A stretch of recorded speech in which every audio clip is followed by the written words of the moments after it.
जो हुआ अच्छा हुआ, जो हो रहा है यहाँ अच्छा ही हो रहा है, जो होगा यहाँ भी अच्छा ही होगा। तुम्हारा क्या गया जो तुम रोते हो?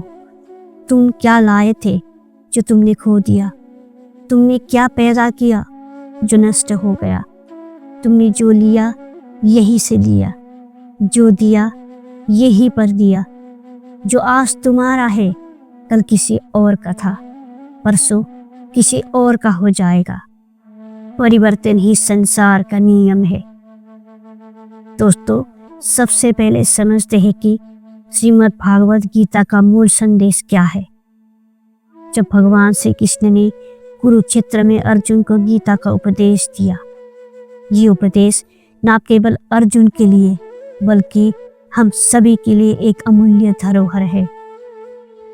भगवान श्री कृष्ण ने अर्जुन को समझाया कि धर्म के मार्ग पर चलते हुए हमें किसी भी प्रकार की बाधाओं से नहीं घबराना चाहिए।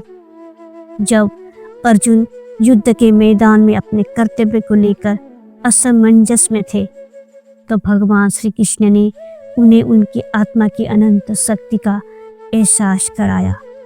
उन्होंने अर्जुन से कहा, कर्मण्येवाधिकारस्ते मा फलेषु कदाचन मा कर्म फले हेतु भूर्माते संगस्व कर्मणि। अर्थात मनुष्य का अधिकार केवल कर्म करने में है, फल में नहीं। इसलिए हमें अपने कर्तव्य का पालन करते हुए परिणाम की चिंता नहीं करनी चाहिए। जो भी काम करें उसे पूरी ईमानदारी और समर्पण के साथ करें, परिणाम अपने आप अच्छा होगा। गीता में भगवान श्री कृष्ण कहते हैं, न जायते म्रियते व कदाचित। अर्थात आत्मा न कभी जन्म लेती है न कभी मरती है। इस विचार से हमें यह समझना चाहिए कि मृत्यु केवल शरीर की होती है, आत्मा अमर है। ये ज्ञान हमें अपने डर और दुख से ऊपर उठने की ताकत देता है। हम अपने जीवन को एक बड़ी दृष्टि से देख पाते हैं। हमारा शरीर नश्वर है लेकिन आत्मा शाश्वत है। गीता में भगवान श्री कृष्ण ने यह भी कहा है कि अगर हम सच्चे दिल से भगवान का स्मरण करते हैं और हर काम उन्हें समर्पित कर देते हैं तो हमारा जीवन आसान हो जाता है। भगवान श्री कृष्ण ने गीता में कहा है, यदा यदा हि धर्मस्य ग्लानिर्भवति भारत।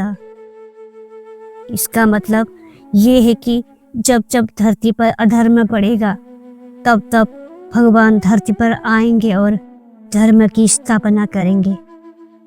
इससे हमें ये प्रेरणा मिलती है कि सच्चाई और ईमानदारी हमेशा बनी रहती है। हमें बस अपने कर्तव्य के निभाते रहना चाहिए। भगवान श्री कृष्ण गीता में कहते हैं, माम एक शरणम वज्र। इसका मतलब यह है कि जब हम भगवान में अपना पूर्ण समर्पण कर देते हैं तब हमारा जीवन सरल और शांतिमय हो जाता है। भगवान ये भी कहते हैं कि जो व्यक्ति सच्चे मन से भगवान की भक्ति करता है उसे कोई भी चीज हिला नहीं सकता। श्री कृष्ण ने हमें सिखाया है कि खुशी और दुख, हार और जीत ये सब जीवन का हिस्सा है। योगस्थः कुरु कर्माणि, अर्थात जीवन में संतुलन बनाए रखें। जब हम खुश हो तो बहुत अधिक उत्साहित भी ना हो, जब दुख हो तो खुद को पूरी तरह से निराश ना करें। इसका मतलब यह है कि हर परिस्थिति को संभाव से स्वीकार करें। अगर आज जीवन में परेशानी है तो कल एक नई शुरुआत भी होगी। जीवन की हर परिस्थिति से हमें कुछ न कुछ सीखने को मिलता है। श्रीमद् भागवत गीता का सार सिर्फ 3 बातों में है, ज्ञान, कर्म और भक्ति। ज्ञान, आत्मा का ज्ञान जिसे हम जीवन को सच को समझ पाते हैं। कर्म, निस्वार्थ भाव से अपना कर्तव्य निभाना।